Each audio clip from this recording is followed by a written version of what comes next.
Merci beaucoup, soyez bénis par le nom puissant de notre Seigneur Jésus-Christ. Amen. Luc 10, 30 à 37, nous allons lire au nom du Père et du Fils et du Saint-Esprit. Jésus reprit la parole et dit: un homme descendait de Jérusalem à Jéricho. Il tomba au milieu des brigands qui les dépouillèrent, les chargèrent des coups et s'en allèrent, les laissant à demi-morts. Un sacrificateur qui par hasard descendait par le même chemin, ayant vu cet homme, passa outre. Un lévite qui arriva aussi dans ces lieux, l'ayant vu, passa outre. Mais un Samaritain qui voyageait, étant venu là, fut ému de compassion lorsqu'il les vit. Il s'approcha et banda ses plaies en y versant de l'huile et du vin, puis il les mit sur sa propre monture, les conduisit à une hôtellerie et prit soin de lui. Le lendemain, il tira des deniers, les donna à l'hôte et dit: aie soin de lui, et ce que tu dépenseras de plus, je te les rendrai à mon retour.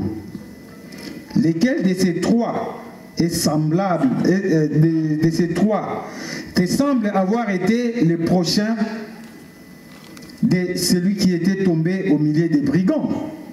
Celui qui a exercé la miséricorde envers lui, répondit le docteur de la loi. Et Jésus lui dit: va, et toi fais de même. Alléluia. Galates 6, verset 9. Ne nous lassons pas de faire le bien, car nous moissonnerons les temps convenables. Si nous ne nous relâchons pas. Alléluia. Prions. Éternel Dieu Tout-Puissant, Dieu de gloire, nous te remercions, nous te louons parce que tu es bon, tu es merveilleux. Tu as permis que ce matin nous puissions encore nous retrouver dans ta maison pour te louer, pour écouter ta parole. Voici, le moment est arrivé où chaque enfant en ta recherche est présent pour écouter le message du jour. Seigneur, viens toi seul pour parler à ton peuple. Ne laisse pas mon intelligence être au-dessus de moi, mais plutôt ton esprit et ta parole qui doit être au-dessus de moi, qui doit se verser sur tes enfants. Et que moi, je sois seulement un simple instrument, un simple canal par lequel, Seigneur, tu voudrais parler à ton peuple. C'est pourquoi, Seigneur, utilise-moi comme un simple robinet, mais que toi, tu puisses couler au-dedans de moi pour que tes enfants qui ont soif de ta parole puissent être rassasiés au nom du Père et du Fils et du Saint-Esprit. Amen. Amen. Amen. Amen. On acclame encore notre Dieu très fort parce qu'il est bon, il est merveilleux. Bien-aimés dans le Seigneur, aujourd'hui, nous allons, par la grâce de Dieu, aborder un thème qui est très important, un thème qui est capital pour tout enfant de Dieu, un thème sur lequel nous allons réfléchir. Et le mot utilisé dans ce terme doit faire ou doit être une qualité qu'on doit retrouver à chaque enfant de Dieu. Et aujourd'hui, nous allons parler du bien. Le mot bien. Le mot bien va faire l'objet de notre prédication. Je n'ai pas dit que le bien est notre thème. Le thème, je vais l'annoncer. Mais notre thème tournera autour de ces mots-là qu'on appelle le bien. Vous savez, quand quelqu'un est en Christ, toute sa vie, il ne doit chercher qu'à atteindre ces mots-là qu'on appelle le bien. Le mot bien a une importance très capitale pour toute personne dans sa vie. Où que tu sois, quoi que tu fasses, le mot bien doit tourner autour de toi, autour de tes œuvres, autour de tout ce que tu fais. Alléluia. Le mot bien doit être le vocabulaire, doit être le verbe, doit être même la manière de vivre d'un enfant de Dieu. Même si vous êtes en difficulté, même si vous allez vivre des situations qui vous sont difficiles, mais que vos situations, que vos problèmes ne vous empêchent pas de chercher ou de faire toujours le bien. Que les difficultés ne soient pas une astuce, que les difficultés ne soient pas une raison pour ne pas faire du bien à une autre personne. Mais le bien plutôt doit être quelque chose de naturel à un enfant de Dieu. Le bien doit être quelque chose qui viendra de soi-même, sans que quelqu'un vous pousse. Vous cherchez toujours à faire du bien. Alléluia.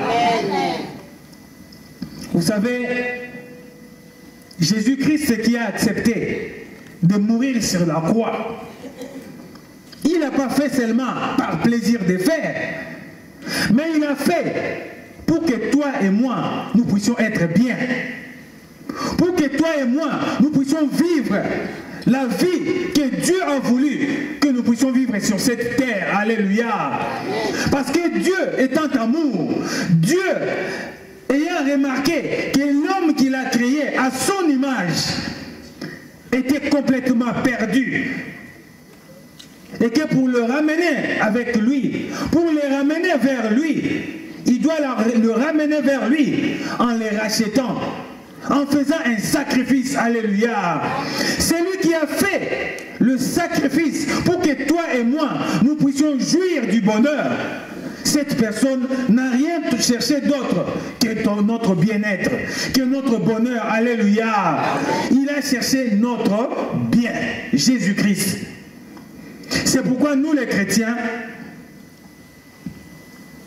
nous devons toujours avoir comme modèle de Jésus-Christ, modèle de la recherche du bien, ton bien personnel et le bien des autres. Jésus-Christ doit être la personne sur qui nous devons nous appuyer à chaque fois que nous avons un problème. Parce que lorsque nous nous appuyons en Jésus-Christ, lorsque nous nous appuyons à sa parole, tout ce qui peut nous arriver dans la vie, lui, il sera notre bouclier. Lui, il sera notre socle. Et lui, il sera la réponse à tous nos problèmes. On acclame notre Dieu. Les sacrifices que Jésus a accepté de faire sur la croix, il a fait parce qu'il nous aime. Si Dieu a accepté de sacrifier son Fils, c'est parce que ce Dieu-là aussi nous aime. C'est pourquoi toute notre vie, nous devons nous appuyer à ce Dieu-là. Nous devons nous appuyer en Jésus-Christ. Et lorsque nous lisons le livre de Matthieu 7, à partir du 24e verset, la Bible nous dit, nous devons tous être semblables à une maison construite sur les rocs et non sur le sable. Parce qu'une maison qui est construite sur le sable, cette maison est fragile. Cette maison peut s'écrouler à un simple vent. Cette maison peut s'écrouler à un simple torrent.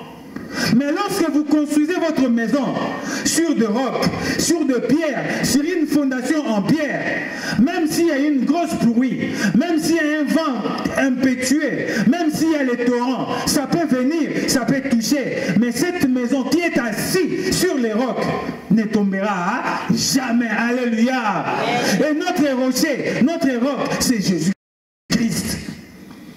Lorsque nous construisons notre vie, notre maison sur Jésus-Christ, lorsque notre vie est assise sur Jésus-Christ, même si les vagues viendront, même si la pluie viendra, même si les torrents peuvent venir, mais notre rocher qui est là sera toujours là pour nous soutenir de manière à ce que nous ne soyons jamais ruinés.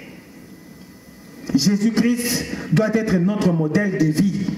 Jésus-Christ doit être notre modèle de bien. La Bible ne nous dit nulle part que dans l'enseignement de Jésus-Christ, il cherchait ou il nous poussait à faire du mal. Mais l'enseignement de Jésus-Christ nous poussait toujours à chercher le bien. Là où il y a le mal, il voulait à ce que les gens comprennent que là où il y a le mal, on peut surmonter le mal par le bien. Alléluia. Raison pour laquelle notre thème d'aujourd'hui s'intitule « Surmonter le mal par le bien ». Surmonter le mal par le bien. Et pour comprendre ces messages d'aujourd'hui,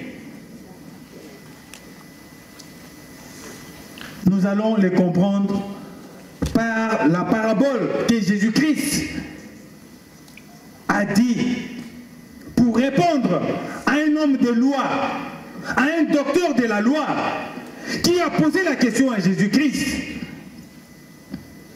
Il dit à Jésus-Christ, Seigneur, qu'est-ce que nous devons faire pour hériter le royaume des cieux? Jésus-Christ lui dit, ou lui repose la question, que dit la parole? Cet homme qui était un docteur de la loi, cet homme qui connaissait la parole, il répond à Jésus-Christ, la loi dit, tu aimeras le Seigneur ton Dieu de tout ton cœur, de toute ton âme, de toute ta force et de toute ta pensée. En outre, tu aimeras aussi ton prochain comme toi-même. Jésus-Christ lui dit, tu l'as déjà dit, va et fais-le. Cet homme ayant entendu Jésus dire ça, il voulait commencer à se justifier auprès de Jésus pour dire à Jésus que Seigneur, moi j'aime les prochains. Seigneur, moi je fais du bien aux autres. Seigneur, moi je ne fais pas le mal aux autres. Et Jésus-Christ, c'est pour lui répondre. Il lui répond par cette parabole que nous avons lue aujourd'hui dans le livre de Luc 10. Il lui dit, voici un jour, un homme quitte Jérusalem pour aller à Jéricho. Mais sur les chemins où il marchait, voilà qu'il est tombé sur des brigands. Ces brigands-là l'ont tabassé à mourir. Ils l'ont frappé, ils l'ont laissé à demi-mort et ils sont partis. Ils l'ont laissé sur la route étalée. Voilà que comme par hasard, un sacrificateur, un homme de Dieu, comme par hasard passé par ces chemins, voit la personne étalée à demi-mort en train de saigner. Il les regarde et il passe à côté. Il s'en va. La deuxième personne, c'était un lévite. Lui aussi, en passant par là, comme par hasard, il trouve la personne agonisante, à demi-mort. Il fait un demi-tour, il passe. Voilà qu'un troisième homme, un Samaritain, un voyageur qui passait, voit le monsieur étalé, en train de mourir. Il eut compassion de la parole, de la personne. Il descend de son chameau. Il vient vers la personne. Il commence à lui bander les plaies. Il commence à le soigner avec son propre vin, avec son propre huile. À la fin, il prend la personne. Il est mis sur son char. Il l'amène à une hôtellerie. Il arrive là-bas. Il prend soin de lui. Mais comme c'était un voyageur, il dit au messieurs que voilà, je vous les laisse. Soignez-les. Donnez-lui tout ce qu'il veut. Je reviens demain. Quand je viendrai, tout ce que vous aurez dépensé, dites-le moi et moi, je vous rembourserai. Alléluia. Amen. Le Messie est parti. Et Jésus pose la question.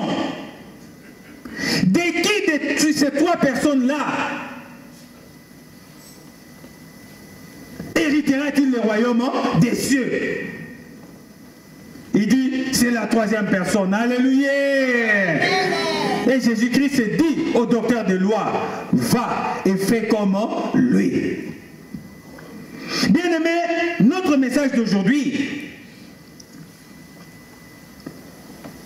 nous fait comprendre que le bien, c'est quelque chose qu'on ne le force pas.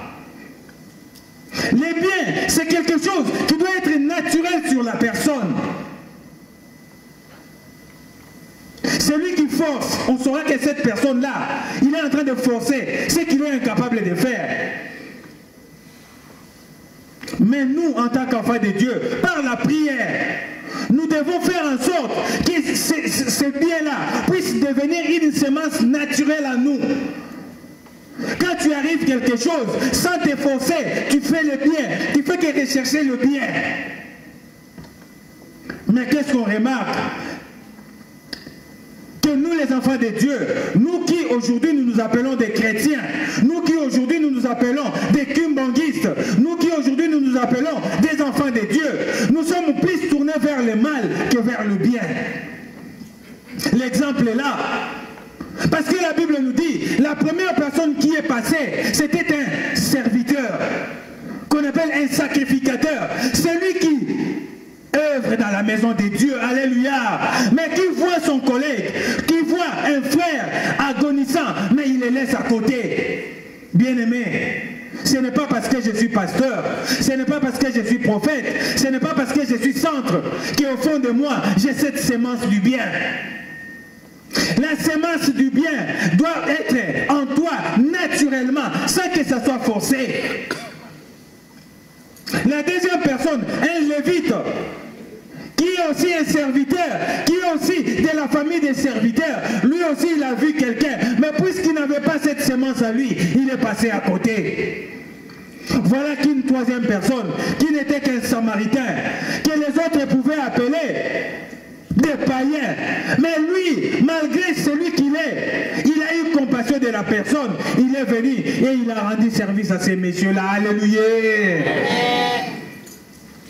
Notre message d'aujourd'hui, ce n'est pas de savoir, ou on ne parlera pas de la personne qui était agressée par les bandits.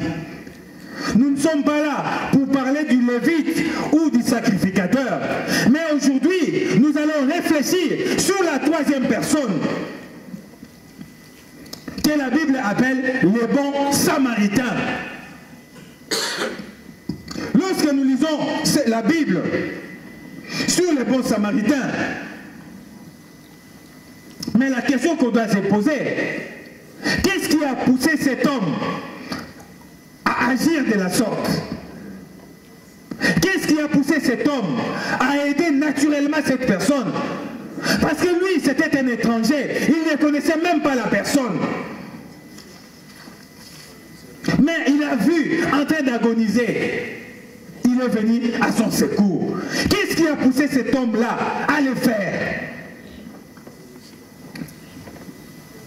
Il y a une seule chose pousse les gens à faire ces genres d'actions, c'est le bien qui est en toi. C'est le cœur du bien que Dieu a mis en toi. Alléluia.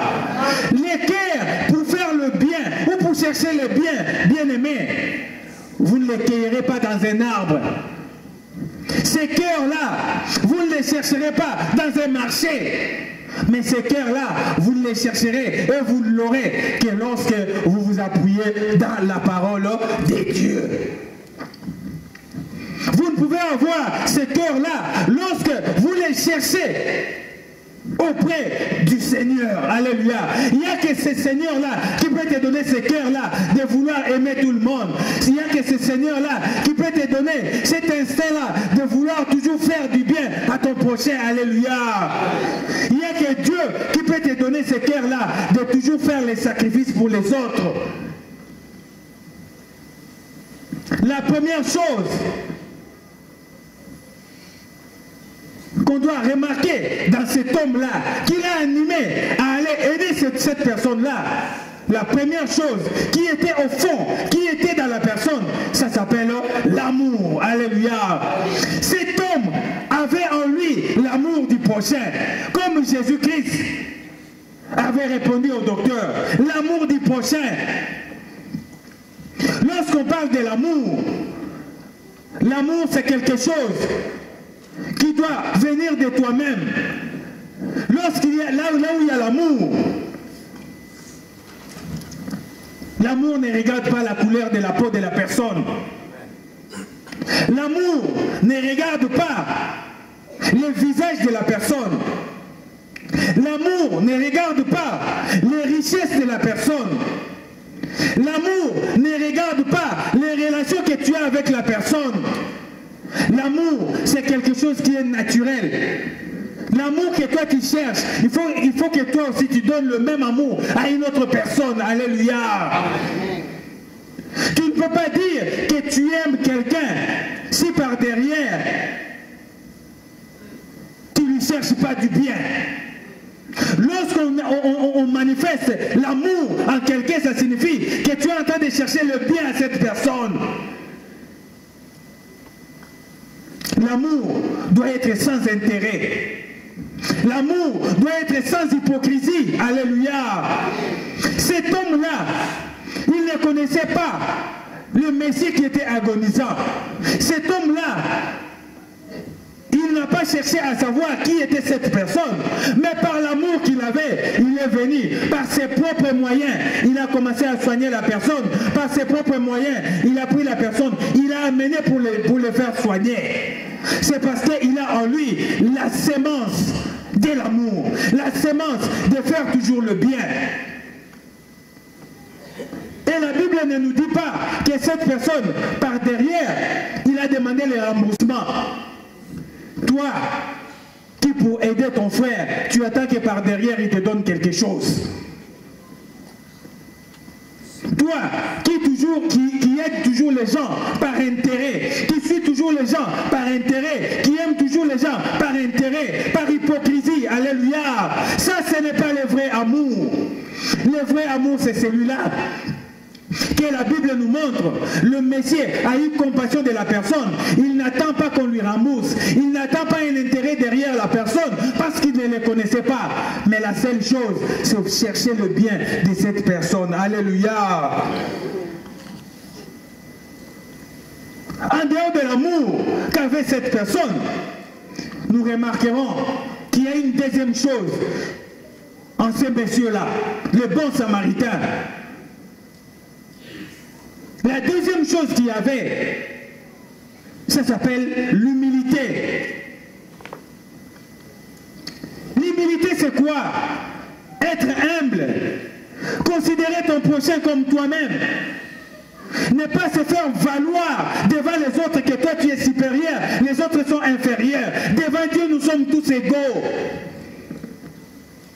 Parce qu'à la fin, que tu sois riche, que tu sois pauvre, nous serons tous dans les petits cartons qu'on enterre sur la terre. Alléluia. Même si tu avais des villas, même si tu avait des voitures, mais en fin de compte, nous allons nous retrouver tous dans les petits cartons, sous la terre. Nous allons tous pourrir, nous serons tous bouffés par des insectes sous la terre. Devant Dieu, nous sommes tous égaux. Cet homme-là avait cette semence-là d'humilité. Parce que c'était un homme qui avait son argent, il était riche, il était un commerçant. Parce que la Bible nous dit, il était en train de voyager. Vous qui voyagez, qui faisiez des pays étrangers, vous savez quand vous voyagez, vous avez vos moyens. Des fois, vous avez fait vos calculs, que je vais là-bas, je vais payer l'hôtel, je vais louer ceci, je vais acheter mes marchandises.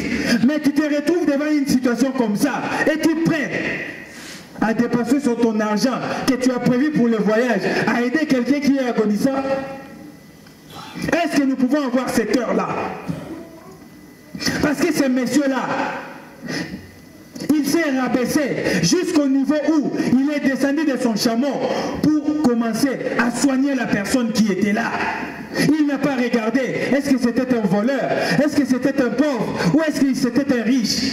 Il ne s'est pas regardé lui-même que moi j'ai l'argent, que moi j'ai des chameaux, moi je suis un commerçant. Il n'a pas regardé ça. Il a appliqué ce que la Bible dit. L'humilité précède la gloire.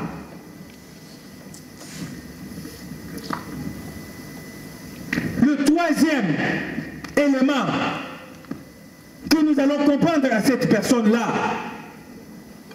que ces messieurs-là avaient un esprit de partage.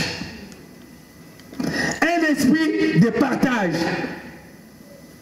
Il a donné ce qu'il pouvait donner pour aider cette personne sans condition. Il n'attend pas un retour à l'acte du bien qu'il a fait pour ces messieurs-là.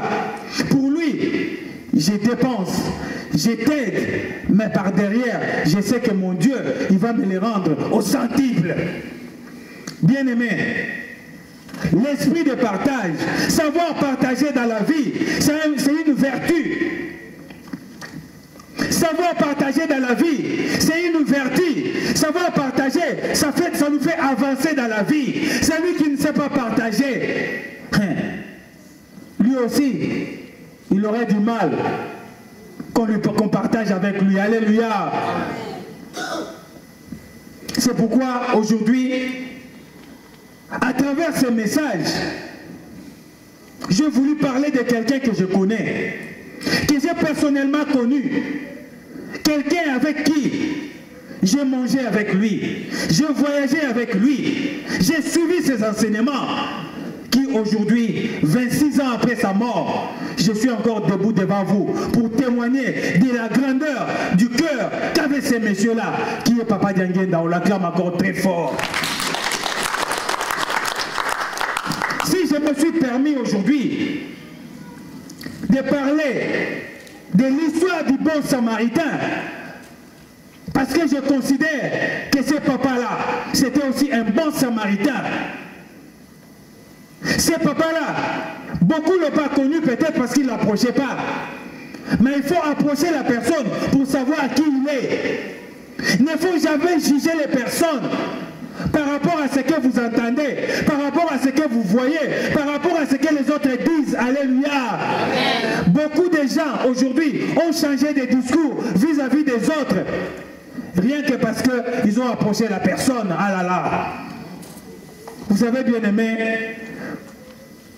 il y a des gens que vous voyez de loin, que vous jugez de loin, que vous insultez de loin. Il suffit que vous approchez de la personne, vous allez changer d'opinion sur lui. Et ça n'a pas tout moussousou. Quand tu les regardes, peut-être par sa façon d'être, peut-être par sa façon de marcher, peut-être par sa façon de faire les choses, vous les traitez de tout. Chez les hommes, au monde à mon balle, le gros musika, peut-être qu'à la Takanaye, peut-être qu'à Salaga, ou peut-être qu'à Zanganaye, vous les jugez de loin. Il est orgueilleux, il est ceci, il est cela. Mais quand on te pose la question, est-ce que tu es sûr de ce que tu dis? Oh non, je ne suis pas sûr, parce qu'un tel qui a dit. Oh non, je ne suis pas sûr, parce qu'il y a Nayoka qui, alléluia. Moi, moi, c'est Moussoussou. Réputation est béba. Quand la bande konaye, quand la camarade naye, quand la batubalia kanaye ba melaka. Norutu na batwana, likambo zo le bomonaki, ote na yokaki. Il y en a d'autres. Quand tu l'approches, tu commences à vivre avec lui, bien-aimé, sans que personne ne vienne te dire, tu changes d'opinion sur lui. Oh, balobana biso ke mwana mwasi azaka ndumba bakosi. Balobana biso ke mwana mbali azaka lolendo bakosi. Balobana biso ke mwana mbali azaka moyibi. Mendeni na vandi na ye nazomona ki moyibi te. Alléluia. Vanda na mutu lia na mutu po yeba ye avant juger ye. Ne jugez pas de loin les personnes que vous ne connaissez pas. Alléluia. Moi, je suis témoin de la personne dont je vous parle aujourd'hui, dont je vais témoigner à l'occasion de ses 100 ans d'anniversaire. Parce que moi, je l'ai connu. Les gens l'ont insulté. Les gens l'ont traité de tout. Mais puisqu'il ne vivait pas avec lui, il ne savait pas la grandeur du cœur qu'avaient ses papas. Alléluia. Moi, je vais vous parler de lui, mais par mon expérience personnelle. Je ne prends pas l'exemple des autres, mais je prends l'exemple de moi-même, ce que j'ai vécu avec ces messieurs-là. C'était quelqu'un d'exceptionnel. C'était un modèle à suivre. C'était un modèle. Il avait d'abord un esprit d'ouverture. Il n'était pas fermé, Papa Diangenda que vous voyez. Il avait un esprit d'ouverture. Il acceptait tout le monde, sans distinction de couleurs, sans distinction de races, sans distinction de religions, sans distinction même de sectes. Alléluia. Il recevait tout le monde. Et Papa Diangenda nous disait toujours que grâce à toi, grâce au bien que tu fais aux autres, tu ramènes les gens vers Jésus-Christ. Alléluia. Ne repoussez pas les sorciers, ne repoussez pas les païens, ne repoussez pas les marabouts, ne repoussez pas les autres. Il faut les ramener vers toi pour qu'à travers toi, ils puissent être sauvés. Alléluia. Et toutes les grandes personnalités que moi j'ai connues, qui ont approché Papa Diangenda, en arrivant chez Papa Diangenda, ils ont changé de discours. Il a reçu un grand marabout sénégalais à Kinshasa. Ces grands marabouts-là étaient envoyés par les autres marabouts pour venir tenter Papa Diangenda.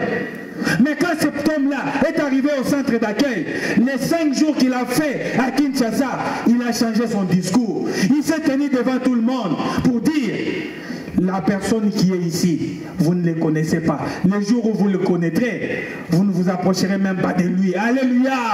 Il a changé le discours sur lui. Il y a les papes de l'église copte de l'Égypte qu'on appelait pape Shenouda. Il y avait Shenouda 2, il y avait Shenouda 3 qui étaient des papes de l'église copte en Égypte. Et aussi était envoyé pour venir tenter Papa Diangenda. Papa Diangenda dit: cette personne ici il viendra, mais pour lui montrer que moi je ne suis pas celui dont tu le penses, on va construire une maison pour lui. Ils ont construit le centre d'accueil que vous voyez là, une résidence qui est en intérieur qu'on appelle Shenouda. Ils l'ont construit rien que pour ces messieurs-là. Et pourtant ces messieurs-là n'étaient pas son ami, c'était quelqu'un qui était envoyé pour sa destruction. Alléluia. Il est arrivé, tout ce qu'il avait comme projet, comme les choses arrivaient là-bas, tout est tombé dans l'eau. Il a changé le discours. Alléluia. À cause du bien que Papa Diangenda faisait aux autres. Bien-aimé, continue à faire le bien dans ta vie. Cherchez toujours le bien pour tes collègues. Cherchez toujours le bien pour ton prochain. Ce bien-là te payera. Alléluia. Mais quand tu cherches le mal, tu récolteras le mal. Quand tu cherches le bien, tu récolteras toujours le bien dans ta vie. Papa Diangenda que vous voyez, comme je viens de vous le dire, c'était quelqu'un qui avait un esprit d'ouverture.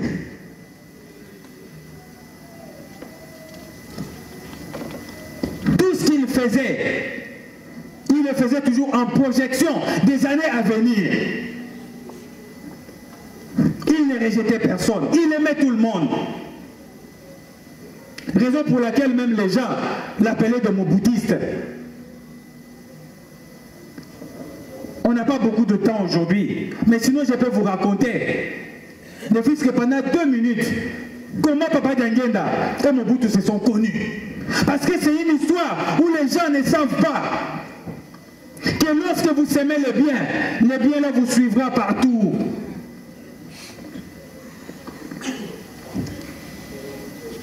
Pour la petite histoire, Papa Dianguenda travaillait dans l'administration de l'État après ses écoles aux colonies scolaires de Boma.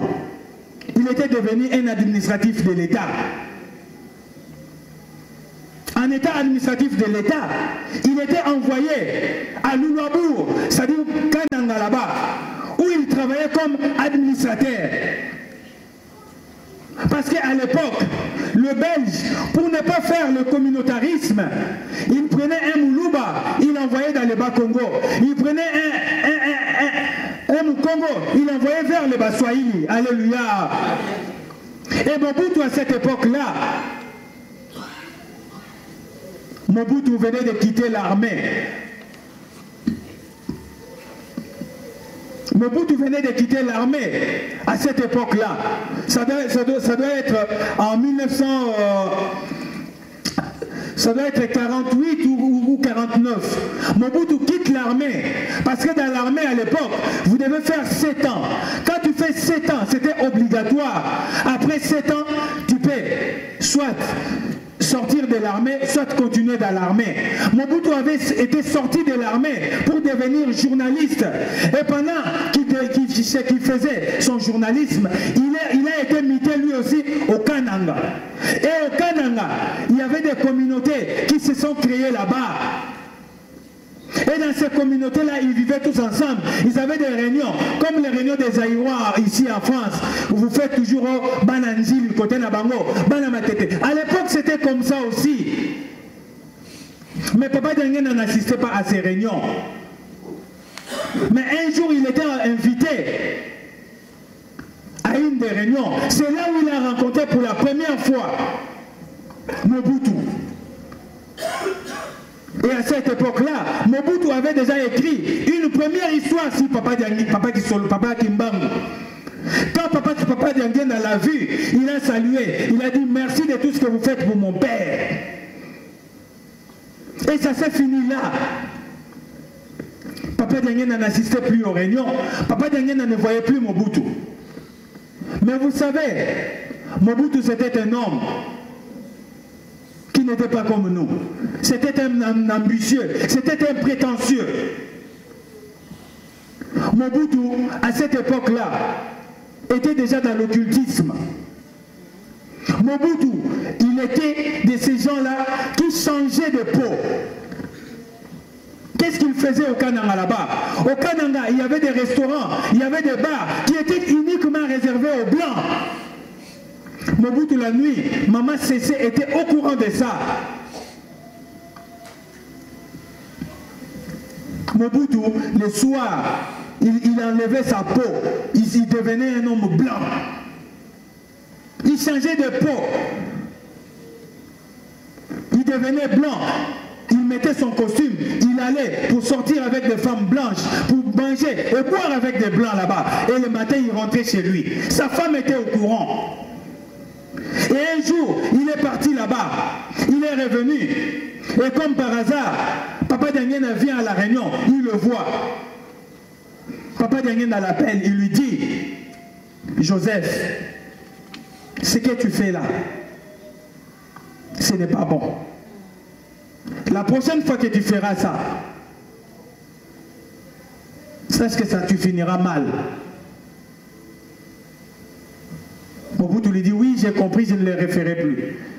Mais quand quelqu'un est déjà dans le mal, pour le laisser, c'est difficile pour lui. Mobutu a continué à faire ces actes-là. Et un jour, il était sorti. Il est rentré chez lui le matin. Il fait fait ce qu'il faisait là pour remettre sa peau noire, Mobutu ne changeait pas. Il est resté toujours blanc comme ça. Toute la journée, il était toujours à la maison. Il ne savait pas quoi faire. Il appelle Maman Cessé. Il dit à Maman Cessé, la personne qui m'a fait ça, c'est le fils de Papa Simon Kimbamba. Va, pardon, l'appeler. Maman Cessé est partie chercher Papa Diangenda. Papa Diangenda est venu. Il lui dit, ce que je fais, la prière que je fais pour toi aujourd'hui, c'est la première et la dernière fois. Parce que tu ne sais pas, la seule écriture que tu as écrite pour mon père, c'est que mon père a réservé pour toi. Mais je te le dis, aujourd'hui, que ce soit la première et la dernière fois. Mobutu a dit, j'ai compris et je ne les référerai plus. C'est là où ils se sont connus pour la première fois. En signe de reconnaissance, quand il a écrit un autre article, Papa Diangenda est allé le voir. Il lui a dit, à cause de ce que tu as fait, mon père te récompensera. Tu deviendras une grande personnalité dans ce pays. Alléluia. Regardez l'ascension de Mobutu. Entre 1949 et 1960, quelqu'un qui est venu de zéro, Dieu l'a monté. Alléluia. Bien-aimé, vous pouvez être à terre, mais par ce Dieu-là, Dieu peut vous élever par sa volonté, pas par la volonté des hommes. Alléluia. Mais les gens, par la reconnaissance de Mobutu, vis-à-vis de Papa Diangenda, des paroles qu'il lui a dites, je crois que vous l'avez même suivi, à la mort de Papa Diangenda, Mobutu l'avait témoigné. Mais les gens traitaient Papa Diangenda de qui? De Mobutistes. C'est pourquoi je vous ai dit, il faut que vous vendiez dans Moudou pour n'envoyer Baya Zali Nani. Il faut que vous vendiez dans Moudou pour n'envoyer Baya Vivakandengenini. Alléluia. En 1959, toujours les gestes d'amour. C'est papa-là. En 1959, pendant qu'il faisait des démarches pour l'indépendance du Congo, aucun politicien congolais de l'époque, et pourtant, tous ces politiciens, les Lumumba, les Kassavubu, les autres, c'est des gens qui travaillaient déjà dans l'administration, qui avaient des partis politiques, qui avaient un peu de moyens. Mais tous ces gens-là, personne n'était capable de sortir l'argent pour payer l'avocat qui va plaider l'indépendance du Congo. Est-ce que vous savez que c'est ce papa-là qui a sorti son argent de sa poche pour payer un avocat, Maître Trochet, pour l'indépendance du Congo? Qui le sait? Pour acquérir l'indépendance, il faut qu'un avocat puisse plaider. Et cet avocat-là, belge, Maître Trochet, a été payé par les sous sortis de la poche de Papa Diangenda. Est-ce que Papa Diangenda a été ministre? Est-ce que Papa Diangenda a été président? Est-ce que Papa Diangenda, depuis 1956, il avait démissionné dans l'administration de l'État? Est-ce que vous l'avez entendu occuper un poste d'État? Il est resté dans l'œuvre de Dieu. Mais il a fait ça pour son pays, pour son peuple. Alléluia. N'est-ce pas un geste d'amour? En 1959, l'Église catholique, l'Église protestante, quand ils ont vu qu'il y avait une forte pression sur le kimbanguisme, pour punir le kimbanguisme, ils ont chassé tous les enfants. J'ai dit tous les enfants dont les pères priaient dans le kimbanguisme au sein de leurs écoles. Il dit, puisque vous priez Kimbangu, allez que Kimbangu vous donne une école, allez que Kimbangu vous enseigne. Alléluia. Papa Diangenda, voyant cela, il a pleuré dans ses yeux. Il a appelé un papa qui s'appelait Marius Maïmbi. Il dit, papa Marius, prends les feuilles qui sont là, mandala là. Il dit, prends ces mandalas là, fais-moi une tente. Prends ces tableaux, commence à enseigner les enfants. Mais je te dis, malgré l'enseignement que tu vas commencer à donner aux enfants, ne choisis pas qu'ils soient catholiques, qu'ils soient protestants, qu'ils soient blancs, qu'ils soient noirs. Tant qu'ils veulent venir étudier, il faut les faire asseoir et les enseigner. Alléluia. Il avait un esprit d'ouverture, un grand cœur, que peut-être beaucoup de nous n'ont pas. C'est Ce papa-là, il ne rejetait personne. Il aimait tout le monde.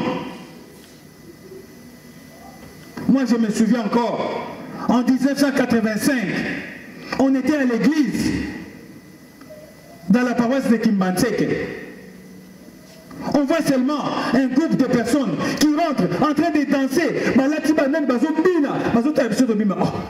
Mais bisous, tu es une église. Tu comme ils là, tu m'as bien en église.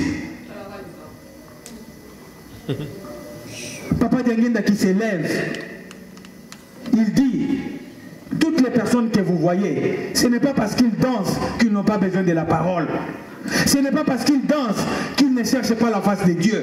Il faut qu'ils viennent vers vous pour savoir qui vous êtes, comment vous marchez, pour qu'ils marchent avec vous. Alléluia. Et c'est là où il a sorti. Nous les Kimbanguistes, nous ne savons pas l'importance que nous revêtons sur la terre. Mais par notre comportement, par notre façon de vivre, si nous ne mettons pas le nom de Papa Simon Kimbangu là-haut, le monde ici, quand ils connaîtront qui est Papa Simon Kimbangu, nous serons lapidés. Il a réussi un groupe, un orchestre cubain. Cet orchestre s'appelait Tropicana de Cuba. Il les a réussi dans l'église. Bien-aimés, la Bible ne nous dit pas de rejeter les personnes. La Bible ne nous dit pas de rejeter les gens parce qu'ils ne prient pas avec toi, parce qu'ils n'ont pas la même religion que toi. Non. Dans les Seigneurs, il n'y a pas de religion. Dans les Seigneurs, c'est le cœur. Il faut ramener la personne vers toi. Quand toi tu rejettes celui qui ne prie pas, comment veux-tu que cette personne vienne vers le Seigneur? Alléluia. Amen. Quand toi un serviteur, quand toi un sacrificateur, tu vois quelqu'un que tu ne connais pas, tu le laisses là, comment veux-tu que cette personne guérie se dise que toi tu es vraiment un homme de Dieu si toi tu l'as rejeté? Bien-aimé, ce papa-là, avec toutes ces qualités-là, et ce papa-là, c'était un papa pour moi. C'est mon père spirituel, j'ai dit. Je suis ce que je suis grâce à ce papa-là. Parce qu'il m'a appris beaucoup de choses. Il m'a formé. Moi, votre fils, votre enfant qui vous parle aujourd'hui, ce papa-là m'a toujours dit que dans la vie, ne comptez jamais sur les autres. Compte sur toi-même et compte sur ton Dieu. Quand tu comptes sur toi-même, tu feras des efforts. Quand tu comptes sur toi-même, tu iras de l'avant. Alléluia.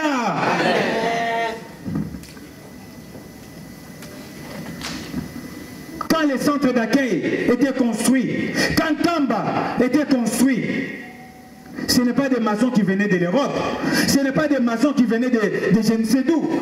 C'était les mêmes maçons qu'il y avait à l'église. Mais ces maçons-là, peut-être il y en avait 2 ou 3, mais tout le reste, c'est des gens que vous voyez. C'est des gens qui ont respecté la parole de Papa Diangenda, dont moi je suis présent. À l'époque, on construisait centre d'accueil. Pendant qu'on construisait centre d'accueil, quand on venait au centre d'accueil, au début, puisqu'il n'y avait pas, on n'avait pas de machine pour broyer les pierres, les mamans que vous voyez là, les grandes mamans là, ils venaient, chacun avec son marteau, venaient chacun avec une petite pierre, ils s'asseyaient sur des bouteilles de nido pour taper et casser les pierres. C'était des moellons, mais il fallait les casser pour en faire des caillasses. Et moi qui vous parle, j'ai appris, grâce à ces papas-là, le ferraillage, l'électricité. Je sortais de l'école le matin, à midi, quand je venais, je passais directement au centre d'accueil. Ça posait même des problèmes dans ma famille. Ils pensaient que je négligeais l'école pour l'église. Et aujourd'hui, j'ai compris que c'était une formation qu'ils me donnaient. Grâce à ces papas-là, moi je sais faire le ferraillage. Grâce à ces papas-là, l'électricité n'est pas un problème. Il m'a toujours dit, dans la vie, il faut savoir se débrouiller. Là où tu trouves l'opportunité, fonce. Bien-aimé, c'est grâce à ces papas-là. Mais je vais vous donner les 2 derniers exemples qui m'ont encore marqué sur ces papas-là. Des exemples d'amour et de partage. C'était à l'époque où j'ai préparé mon examen d'État, en 1988-89. J'avais un ami. Cet ami-là était aussi surveillant, kimbanguiste comme moi. Il était délégué de classe. Mais dans notre classe, des 6e, on avait une fille qui n'était pas kimbanguiste. Elle était Moulouba. Mais comme le principe, l'ordre était que tous les enfants étudiants dans les écoles kimbanguistes, tous les dimanches, on était obligé d'aller prier là où il y avait les cultes. Que tu sois kimbanguiste ou pas, c'était obligatoire. Parce qu'à midi, on défilait tous. Chaque école défilait avec un panneau. Et chaque fois que cette fille-là, parce qu'à la fin du défilé, il y avait les registres d'appel. Qui était présent, qui n'était pas présent. Les lundis, ceux qui n'étaient pas présents, ils étaient punis à l'école. Cette fille-là, à chaque fois qu'elle venait à l'église, quand elle rentre chez elle, ses parents lui chassaient de la maison. Et un jour, comme le culte était fini tard, il n'y avait pas le bus, cette fille est arrivée chez elle à 20 h, ses parents l'ont chassée. La fille ne savait pas où partir. Et c'était la période des examens. Elle ne savait même pas payer le Minerval. On arrive le matin à l'école, on trouve la fille dégueulasse. Moi, papa n'a besoin de lobby. Le gars n'a commencé à la Kimbango. Kimbango a foutu la classe. Kimbango a laissé ça. Kimbango a kippé Ngaï. Ça m'a fait mal. J'ai dit, bon, il n'y a pas de souci. Demain, après l'école, comme nous serons mardi, viens au centre d'accueil, on va aller voir Papa Diangenda. Bien aimé, on arrive au centre d'accueil, il était 14 h. Mais la réunion des jeunes, c'était toujours à partir de 17 h. On arrive à 14 h là-bas. On rentre dans la résidence. Comme les gens me connaissaient aussi, grâce à ma mère, j'avais la facilité de rentrer. J'ai dit, je veux voir papa. On me dit, ouais, papa est en train de parler avec quelqu'un derrière. On va aller lui dire. Ils sont partis dire à papa que non, il y a un garçon qui est là qui veut te voir, le fils à Mamounene. Il dit, bon d'accord, qui m'attendent. Dès que j'ai fini avec le monsieur, comme ça je vais les recevoir. J'étais avec la fille. Papa Diangenda était assis derrière la résidence. Il y a un étang qui est là-bas, des poissons, tout ça là. Il était là-bas assis en train de discuter. Il a fini de discuter avec la personne. Je vois un protocole venir m'appeler. Que papa t'appelle. Je suis venu à côté avec la fille. On est arrivé, on s'est agenouillé devant papa. On n'a sorti aucun mot de notre bouche. Papa Diangenda qui me regarde, il regarde la fille, il rigole. Ton père pense que s'il t'abandonne, Dieu va t'abandonner. Il dit, Dieu n'abandonne pas ses enfants. Il regarde à côté de lui. Il avait une enveloppe fermée. Cette enveloppe, c'était la personne qui l'a reçue ce jour-là, qui lui a donné cette enveloppe. Je ne sais pas combien il y avait, je ne sais pas combien.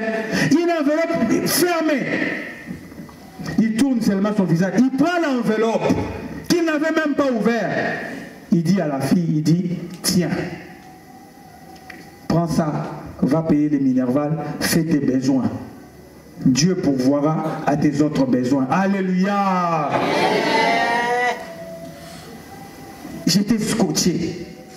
La fille s'est levée, moi je suis resté. Moi,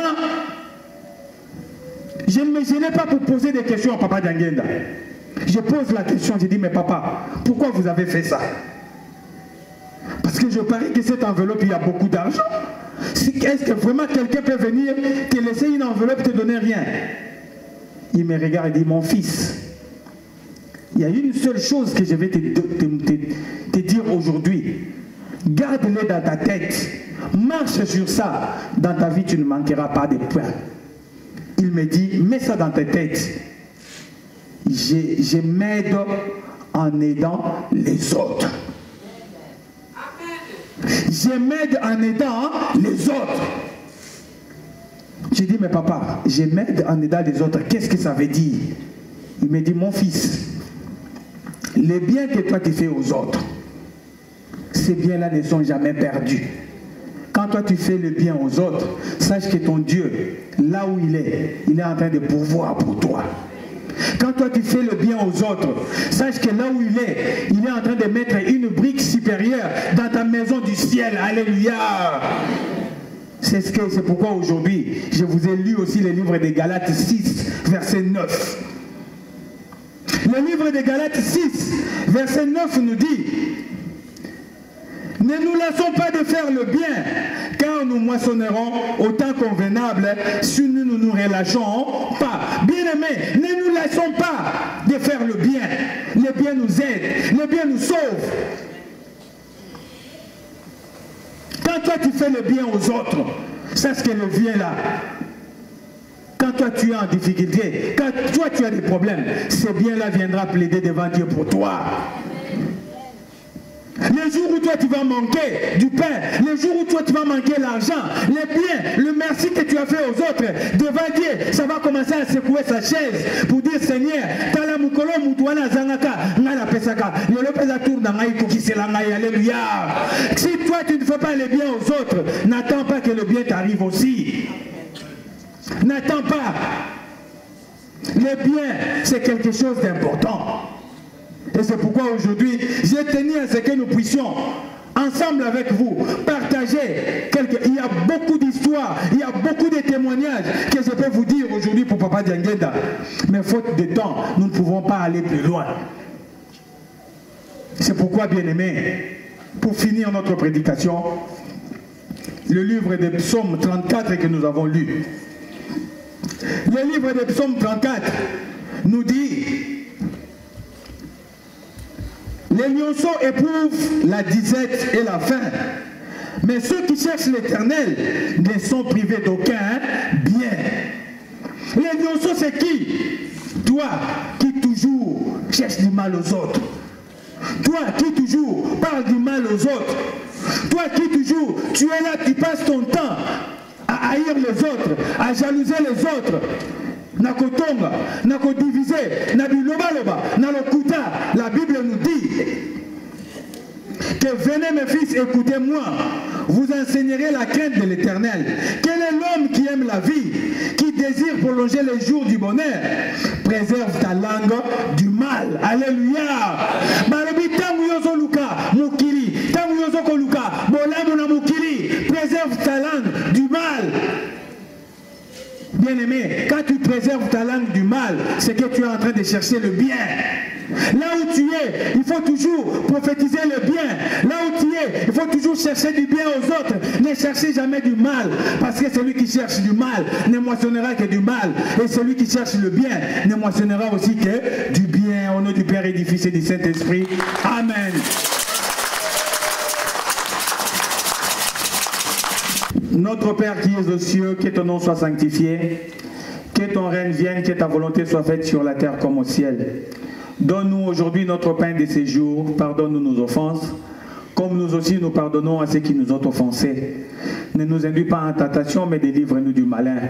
Car c'est à toi qu'appartiennent dans tous les siècles les règnes, la puissance et la gloire. Au nom du Père et du Fils et du Saint-Esprit. Amen. Amen.